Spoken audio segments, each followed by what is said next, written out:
Hello everyone, welcome to Sanskrit जिज्ञासा। आज की वीडियो में हम साहित्य विषय में रीति संप्रदाय से बनने वाले सभी प्रश्नों का अध्ययन करेंगे। और यह प्रश्न हमारी संस्कृत की सभी परीक्षाएं जैसे Shastri NET, TET, SET, JRF इत्यादि सभी परीक्षाओं के लिए यह प्रश्न महत्वपूर्ण सिद्ध होने वाले हैं। इसीलिए आप वीडियो को पूरा देखें। तो चलिए वीडियो को प्रारंभ करते हैं। विद्यारम्भं करिष्यामि सिद्धे भवतु मे सदा। रीति संप्रदाय। तो सर्वप्रथम रीति शब्द की व्युत्पत्ति को समझते हैं। तो रीति शब्द की व्युत्पत्ति व्याकरण के नियम अनुसार रींग धातु में क्तिन प्रत्यय के योग से होती है। और यदि आपने व्याकरण शास्त्र को पढ़ा है तो आपको पता होगा कि रींग में जो अंग हैं और क्तिन में क और न है उसका इत्संज्ञक लोप होता है और हमारे पास शेष बचता है री और ती। इसी तरह रीति शब्द की व्युत्पत्ति होती है। तो यदि आपसे परीक्षाओं में पूछा जाता है कि रीति शब्द की व्युत्पत्ति में धातु है तो उसमें रींग धातु है, और यदि प्रत्यय पूछा जाए तो इसमें प्रत्यय है क्तिन प्रत्यय। इसके अतिरिक्त इसका अर्थ क्या है? तो इसका अर्थ है मार्ग, यानी कि काव्य में प्रवेश का जो मार्ग है वह रीति कहलाता है। इसके अतिरिक्त यदि इसकी परिभाषा की बात करें तो इसकी परिभाषा निकलती है काव्य का विशेष मार्ग या पद्धति को ही रीति कहते हैं। और इसका संबंध किससे है? तो इसका संबंध है काव्य के 10 गुण हैं उसी से इसका संबंध होता है। क्योंकि आचार्य वामन ने रीति का लक्षण देते हुए कहा है विशिष्टा पद रचना रीति, यानी कि काव्य में गुणों के अनुरूप शब्द रचना को या शब्द योजना को ही रीति कहते हैं। और रीति संप्रदाय के प्रवर्तक की बात करें तो इसको स्वतंत्रता प्रदान करने वाले या स्वतंत्र संप्रदाय मानने वाले सर्वप्रथम आचार्य वामन हैं, जिनका समय माना जाता है 9वीं शताब्दी। इसके अतिरिक्त इनका ग्रंथ है काव्यालंकार सूत्रवृत्ति, और इन्होंने काव्यालंकार सूत्रवृत्ति को 5 अधिकरणों में लिखा है। और इसमें जो है यानी कि काव्यालंकार सूत्रवृत्ति के 3 अंग है, सूत्र, वृत्ति और उदाहरण। तो चलिए आगे देखते हैं रीति के लक्षण। तो विभिन्न आचार्यों ने अपने अपने मत में अपने अपने ग्रंथ में रीति के लक्षण व्याख्यान किए हैं। तो इसमें सर्वप्रथम नाम आता है रीति संप्रदाय के जो प्रवर्तक हैं आचार्य वामन ने काव्यालंकार सूत्रवृत्ति में रीति के विषय में लिखा है विशिष्टा पद रचना रीति विशेषो गुणात्मा, यानी कि जिसका अर्थ है किसी भी साहित्यकार के काव्य लेखन की अपनी विशिष्ट गुण शैली ही काव्य रीति कहलाती है। और इन्होंने इसका संबंध बतलाया है काव्य के गुणों से।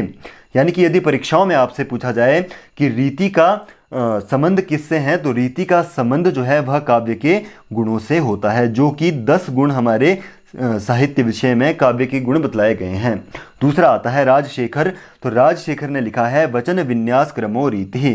तो राजशेखर ने काव्य मीमांसा में लिखा है वचन विन्यास का क्रम ही रीति है।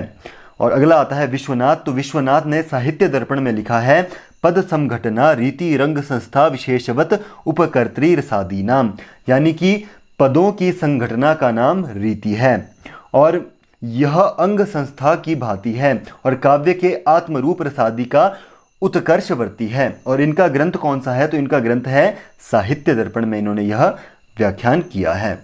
तो चलिए आगे देखते हैं। आगे आता है आचार्यों के मत में रीति।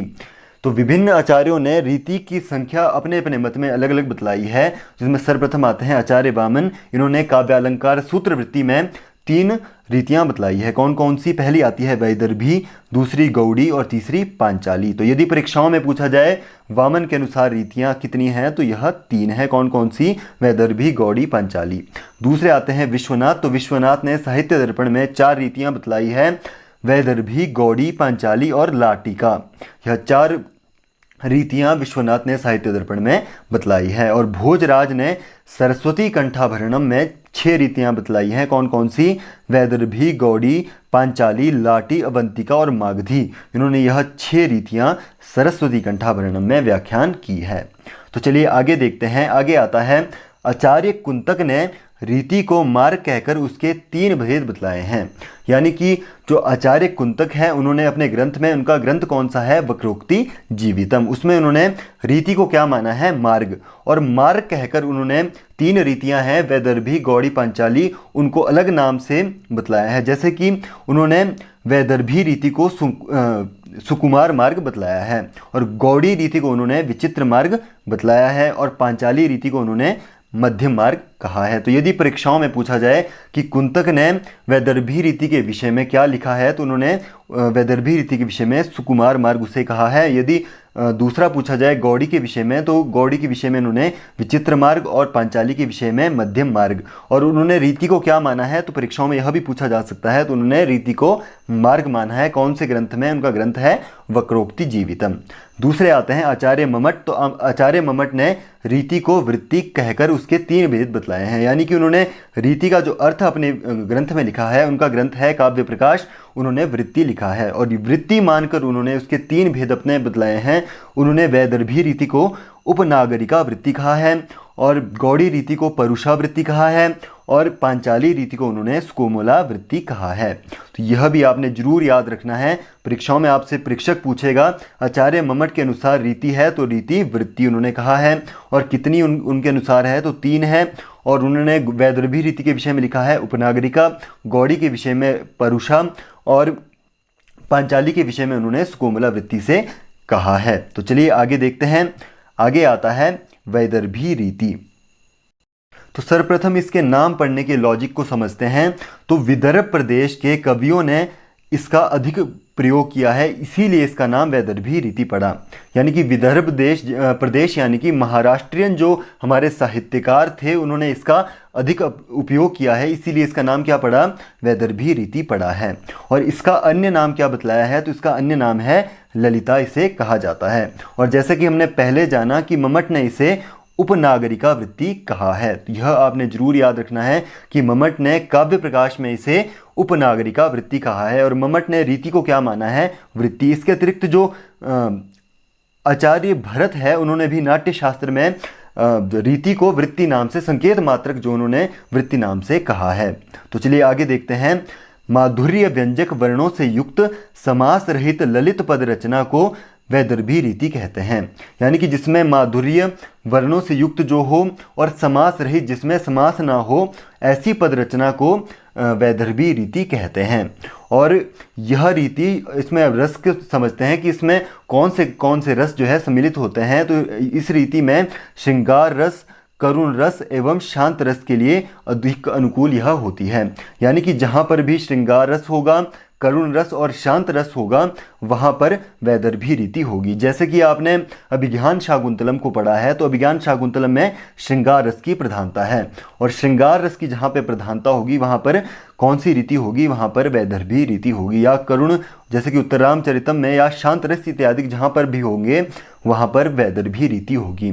इसके अतिरिक्त कालिदास के विषय में कहा जाता है वैदर्भी रीति संदर्भे कालिदासो विशिष्यते, यानी कि कालिदास की जितनी भी रचनाएं हैं उनमें वैदर्भी रीति उपयोग की गई है, इसीलिए वैदर्भी रीति के विषय में कालिदास को मान्यता दी जाती है, विशेषता दी जाती है। आगे देखते हैं। तो दंडी ने इस रीति में 10 गुणों का समावेश माना है, यानी कि दंडी ने जो है इसमें 10 के 10 हमारे 10 गुण हैं। श्लेष, प्रसाद, समता, माधुर्य, सुकुमारता, अर्थ, व्यक्ति, उदारता, ओज, कांति और समाधि, इन 10 के 10 गुणों का इन्होंने, दंडी ने क्या माना है? समावेश माना है। यानी कि उन्होंने कहा है कि जो वैदर्भी रीति है उसमें 10 के 10 गुण जो है सम्मिलित होते हैं। दंडी का ग्रंथ है काव्यदर्श, उन्होंने इसमें से कहा है। अगला आता है मम्मट ने। तो आचार्य मम्मट ने अपने ग्रंथ में, उनका ग्रंथ है काव्य प्रकाश, उन्होंने कहा है कि इसमें केवल माधुर्य गुण की ही स्वीकार उन्होंने किया है। तो यह भी आपने याद रखना है। यदि परीक्षाओं में आपसे पूछा जाए कि मम्मट के अनुसार वैदर्भी रीति में किस गुण का समावेश होता है, तो उसमें माधुर्य गुण का समावेश होता है। और यदि काव्यदर्श के अनुसार या दंडी के अनुसार पूछा जाए तो इसमें 10 गुणों का समावेश उन्होंने माना है। तो चलिए आगे देखते हैं। अगला आता है गौड़ी रीति। तो सबसे पहले इसके नाम को समझते हैं कि इसका नाम कैसे पड़ा। तो प्रारंभ में गौड़ प्रदेश के कवियों के द्वारा इसका अधिक उपयोग किए जाने के कारण इसका नाम गौड़ी रीति पड़ा। तो आपको पता होगा कि गौड़, जैसे कि बंगाल इत्यादि के स्थानों वाले साहित्यकार जो थे, उन्होंने गौड़ी रीति का अधिक उपयोग किया है, इसलिए इसका नाम क्या पड़ा? गौड़ी रीति इसका नाम पड़ा है। और इसके अतिरिक्त इसमें इस रीति में कठोर वर्णों का अधिक उपयोग किया जाता है। जैसे कि आपको पता होगा कि कठोर वर्ण है, जैसे कि हुंकारना है, लड़ना है, उकसाना है इत्यादि जो ये वर्ण है या ऐसे व्याख्यान जो है वहाँ पर गौड़ी रीति होती है। इसके अतिरिक्त जहाँ पर ट ठ ड ढ ण वर्ण जहाँ पर अधिक मात्रा में होते हैं वहाँ पर भी गौड़ी रीति होती है। इसके अतिरिक्त इसमें दीर्घ समास युक्त पदावली का उपयोग उचित माना जाता है, यानी कि जहाँ पर दीर्घ समास युक्त पदावली होगी या पद रचना होगी वहाँ पर भी गौड़ी रीति का ही समावेश माना जाता है। तो चलिए आगे देखते हैं। आगे आता है, यह रीति वीर, रौद्र, भयानक, विभत्स आदि रसों की रचना के लिए अधिक उपयोग या उपयुक्त मानी जाती है।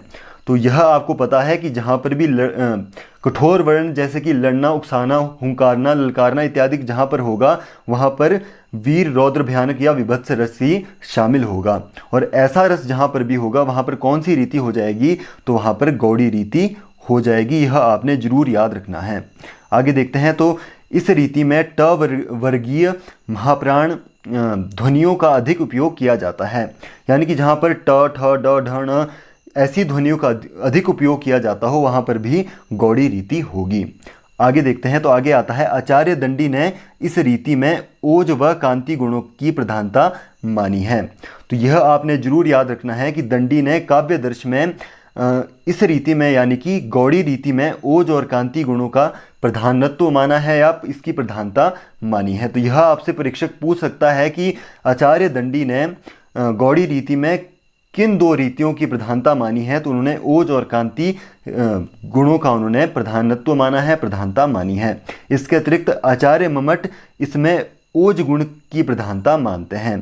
तो यह भी आपने जरूर याद रखना है कि मम्मट ने अपने ग्रंथ में, मम्मट का ग्रंथ है काव्य प्रकाश, उसमें इन्होंने ओज गुण की प्रधानता मानी है। किस रीति में? गौड़ी रीति में। इसके अतिरिक्त जो आचार्य मम्मट है उन्होंने गौड़ी रीति को परुषा रीति कहा है। जैसे कि हमने पहले भी पढ़ा कि मम्मट ने रीति को वृत्ति कहकर अपनी 3 रीतियां दी थी, उपनागरिका वृत्ति, परुषा वृत्ति और सुकोमला वृत्ति। यानी कि उन्होंने वैदर्भी को उपनागरिका और गौड़ी को परुषा और पांचाली को सुकोमला वृत्ति कहा है। तो यह भी आपने जरूर याद रखना है। और मुख्यतः यानी कि हम मुख्य रूप से इसमें बात करें तो इसमें मुख्यतः ओज और कांति गुणों का समावेश होता है। यह भी आपने जरूर याद रखना है। यदि परीक्षक पूछे कि गौड़ी रीति में मुख्यतः किस गुण का या किन 2 गुणों का समावेश होता है, तो ओज और कांति गुणों का इसमें मुख्य रूप से समावेश होता है। और यदि आचार्यों का पूछा जाए तो दंडी और मम्मट का अलग अलग मत इसमें देखने को मिलता है। तो चलिए आगे देखते हैं। अगली आती है पांचाली रीति। तो पांचाली रीति, इसका नाम पड़ने का कारण आपको पता है कि प्रारंभ में पांचाल प्रदेश के कवियों के द्वारा इसका अधिक उपयोग किए जाने के कारण इसका नाम क्या पड़ गया? पांचाली रीति इसका नाम पड़ गया। यानी कि पांचाल प्रदेश यानी कि उत्तर प्रदेश के बरेली, बदायूं, कानपुर, बनारस इत्यादि जगह पर वहाँ के जो साहित्यकार थे उन्होंने इस रीति को अधिक तौर पर अपनाया था, इसीलिए इसका नाम क्या पड़ गया? पांचाली रीति इसका नाम पड़ गया। और यह रीति वैदर्भी एवं गौड़ी दोनों की बीच की रीति मानी जाती है। यानी कि ना तो यह वैदर्भी रीति की तरह कोमल और ना ही गौड़ी रीति की तरह बहुत कठोर मानी जाती है। यह इन दोनों की बीच की अवस्था मानी जाती है काव्य में। इसके अतिरिक्त इसमें संयुक्ताक्षरों, समासिक पदों व ट वर्गीय वर्णों का भी कुछ मात्रा में प्रयोग मिलता है। यानी कि इसमें न तो समासों का अभाव माना जाता है और न ही इसमें अधिक समास माने जाते हैं या जटिल समास में माने जाते हैं। इसमें देखने को मिलते हैं छोटे छोटे समास इसमें देखने को मिलते हैं। इसके अतिरिक्त इसमें संयुक्ताक्षरों जैसे कि क्षत्र, ज्ञ हैं और ट वर्गीय महाप्राण वर्ण है, जितने भी ट ठ ड ढ ण, उसमें कुछ मात्रा में इसमें प्रयोग किया गया है। किस रीति में? पांचाली रीति में। तो आगे देखते हैं। आगे आता है, यह रीति भी वैदर्भी की तरह श्रृंगार, हास्य, करुण आदि रसों की रचना के लिए उपयुक्त मानी गई है। यानी कि इस रीति में श्रृंगार, हास्य, करुण आदि रसों की विवेचना की गई है या उसकी विविधता इसमें मानी गई है। इसके अतिरिक्त आचार्य दंडी ने इस रीति में प्रसाद व माधुर्य गुणों की प्रधानता मानी है। यानी कि आचार्य दंडी ने काव्यदर्श में इस रीति में यानी कि पांचाली रीति में प्रसाद और माधुर्य गुण की प्रधानता स्वीकार की है। यह आपने जरूर याद रखना है। दंडी का ग्रंथ कौन सा है? काव्यदर्श। इसका काव्य का एक ग्रंथ है उनका। अगले आते हैं आचार्य मम्मट। तो आचार्य मम्मट ने इसमें केवल प्रसाद गुण की प्रधानता मानी है। तो यह भी आपने जरूर याद रखना है कि जो मम्मट का ग्रंथ है काव्य प्रकाश, तो उसमें उन्होंने कौन सी मानी है, उन्होंने प्रसाद गुण को इसमें माना है। यह भी आपने जरूर याद रखना है। और मुख्य रूप से इस रीति में माधुर्य और सुकुमारता गुणों का समावेश होता है। तो यदि परीक्षक आपसे पूछा जाए कि मुख्यतः पांचाली रीति में किन दो गुणों का समावेश होता है, तो इसमें मुख्य रूप से माधुरी और सुकुमारता गुण का समावेश होता है। काव्य के 10 गुण हैं जिनमें से हम कुछ गुणों की बात कर चुके हैं। तो चलिए आगे देखते हैं। आगे आता है रीतिरात्मा काव्यस्य, यानी कि आचार्य वामन ने अपने ग्रंथ में काव्यालंकार सूत्रवृत्ति में रीति को काव्य की आत्मा माना है। तो यदि परीक्षक आपसे पूछे कि रीति को काव्य की आत्मा मानी है, तो वह आचार्य वामन ने मानी है। कौन से ग्रंथ में? उनका ग्रंथ है काव्यालंकार सूत्रवृत्ति, ही आपने जरूर याद रखना है। और काव्यालंकार सूत्रवृत्ति उनका रीति संप्रदाय से संबंधित ग्रंथ है।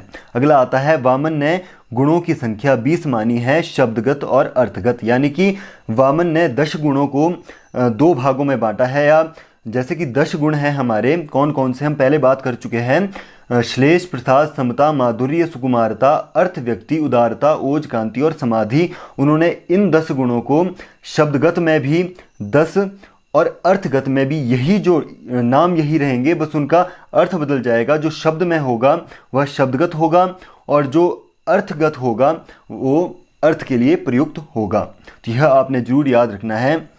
इसके अतिरिक्त दंडी ने काव्यदर्श में रीति को मार्ग कहा है, यानी कि जो दंडी है उनका ग्रंथ है काव्यदर्श, उन्होंने रीति को क्या नाम से बुलाया है, तो उन्होंने मार्ग इसमें माना है। और मम्मट व भरत ने, मम्मट का ग्रंथ है काव्य प्रकाश और भरत का ग्रंथ है नाट्यशास्त्र, उसमें उन्होंने रीति को क्या कहा है, वृत्ति कहा है। और आनंदवर्धन ने, आनंदवर्धन का ग्रंथ है ध्वन्यालोक, इसमें उन्होंने आनंदवर्धन और विश्वनाथ, तो विश्वनाथ का ग्रंथ है साहित्य दर्पण, उन्होंने इसे पद संघटना कहा है। और राजशेखर, तो राजशेखर का ग्रंथ है काव्य मीमांसा, उन्होंने इसे वचन विन्यास कहा है। तो इन्होंने, विभिन्न आचार्यों ने इसके लिए, यानी कि रीति के लिए अपने अपने शब्दों में अलग अलग नाम दिया है। जैसे कि दंडी ने इसमें नाम दिया है इनको, रीति को मार्ग कहा है। मम्मट और भरत ने वृत्ति कहा है। आनंदवर्धन और विश्वनाथ ने पद संघटना और राजशेखर ने वचन विन्यास का नाम इस रीति के लिए प्रयुक्त किया है। आगे देखते हैं। गुण काव्य में श्लेष, प्रसाद, समता, माधुर्य, सुकुमारता, अर्थ, व्यक्ति, उदारता, ओज, कांति और समाधि, ये 10 गुण होते हैं जिनकी बात हम पहले कर चुके हैं। और आचार्य विश्वनाथ का ग्रंथ है साहित्य दर्पण, उसमें इन्होंने 10 गुणों का खंडन किया है। तो उन्होंने 10 के 10 गुणों का खंडन किया है और उन्होंने सिर्फ और सिर्फ 3 गुण माने हैं। कौन कौन से? प्रसाद, ओज और माधुर्य, यह 3 गुण उन्होंने माने हैं। किसने? आचार्य विश्वनाथ ने। कौन से ग्रंथ में? तो उनका ग्रंथ है साहित्य दर्पण। तो आज की वीडियो में इतना ही, और उम्मीद करता हूँ यह वीडियो आपके लिए परीक्षा की दृष्टि से महत्वपूर्ण सिद्ध हुई होगी। और यदि आपको यह वीडियो इम्पॉर्टेंट लगी हो या परीक्षा की दृष्टि से महत्वपूर्ण लगी हो, तो कृपया इस वीडियो को शेयर जरूर करें ताकि यह औरों तक भी यह सूचना पहुँच सके। और यदि आपको चैनल महत्वपूर्ण लगा हो तो इसके लिए आप इसको सब्सक्राइब जरूर करें। धन्यवाद।